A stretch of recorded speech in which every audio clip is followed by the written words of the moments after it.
Ստի ու կեղծիքի չափաբաժինը գնալով մեծացնում է իշխանությունը եւ շատ մի կարեւոր հանգամանք կա, այստեղ շեշտում են փոքրիկ երեխա, ես դրանք երկրորդական եմ համարում։ Առաջին հերթին կա բարոյականության խնդիր, կռիվ ունեք մեր հետ, կռիվ տվեք, ինչ եք կանանց հետ կռիվանում։ Տղամարդկությունից են խոսում,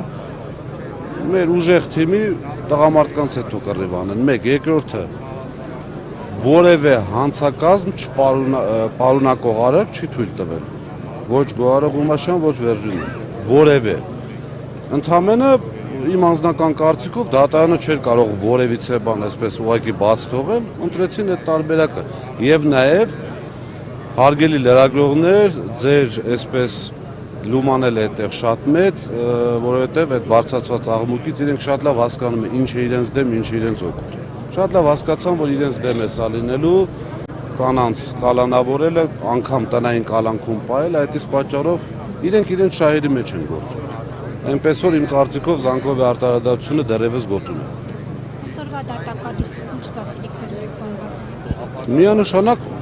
էլ արդեն չգիտեմ ոնց ասենք, տարբերակ չկա ուղղակի։ Եթե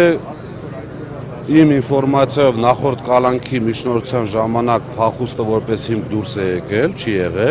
եղել է վկաների վրա ազդեցությունը, այս պարագայում գործը արդեն դատարանում է, ինչ խնդիր կարող է լինել։ Կամ ոնց են պատկերացնում Սամվել Կարապետյանը ինչ որ վկայի վրա էնել այն դեպքում, որ որևէ կապ չունի այդ ներկայացված գործերի հետ։ Վախի արտահայտում այնտեղ խոսում են իրենց վատ պահվածքով, վատ լեքսիկոնով, ախր բազմաթիվ անգամ ասել եմ, մենք այդ մակարդակին չենք իջնելու, չենք իջել, որովհետև այդ մակարդակը իրենցն է, մերը չէ։ Այդ խոսույթ ենք օգտագործելու։ Այսքան։ Պարոն Ղազինյան, իշխանության ներկայացուցիչները ձեր ցուցակի մասին են շատ խոսում, օրինակ ասում են, բերել եք նույն թիմն է, Քոչարյանի ու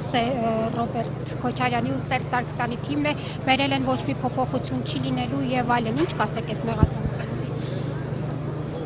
Առարկայական բանավեճ որպես այդպեսին չկա։ Նախ մեր երկիրը փոքր երկիր է եւ յուրաքանչյուր կարող ուժ, կարող մարդ ինչ որ մի ժամանակ, ինչ որ մի ձեով համագործակցել է ինչ որ իշխանության հետ։ Եթե դուք տեսնեք մեր ցուցակում կան նաեւ ժամանակին ԿՊ-ին վստահած եւ դուրս եկած մարդիկ։ Այսինքն սա եւս մեկ անգամ ապացուցում է, որ Սամվել Կարապետյանը միասնության կողմնակից է, այսինքն անկախ նրանից որ իշխանության հետ է անձը աշխատել, եթե մաքուր է, եթե չունի պրոբլեմ, չունի խնդիր, միանշանակ կարող է լինել մեր թիում ուժեղ Հայաստան կառուցելու գործում։ Հիմա ուղղակի ձեզ եմ խնդրում, այդ դեպքերում, որ խոսում են, ընդամենը պետք է հարցնել, ինչ ունեք այդ մարդկանց հետ կապված, առարկայական, այսինքն, հա, ժամանակին եղել է այնտեղ, այսօր էստեղ է, որն է խնդիրը, պայքարող տեսակ է։ Թող բերեն առարկայական ներկայացնեն, որ ուժեղ Հայաստանի թիմում կա մարդ, որը յուրացում է արել, որը պետական դավաճանություն է գործել իմ կարծիքով իրենց պես, թող բերեն ներկայացնեն։ Անկամ բանավեճի չեն կարողանում նորմալ գնալ, մարդիկ գնում են նորմալ բանավեճի, այդ աղմուկները, մերոնց միկրոֆոնների ձայնը իջացնելը, պարզ երևում է, չէ՞ որ ռեպլիկի ժամանակ այնտեղ միկրոֆոնի ձայնը բարձրացվում է, մեր թիմի ներկայացուցիչը խոսում է, այնտեղից ինչ որ ռեպլիկա թողում, այնքան բարձր է, արդեն մի չափաբաժինել են բարձրացրել։ Մերոնց ձայնը իջացնելով այդ աղմուկ, աղաղակ, ախր չի սազում, էլի։ Մեր պետությունը վերջինաշով այդ երկիրը չպետք է փոխվի։ Բաժանորդագրվեք Արմաթ մեդիայի ալիքներին սոցցանցերում, հետևեք մեզ նաև Արմաթ Մեդիա AM կայքում։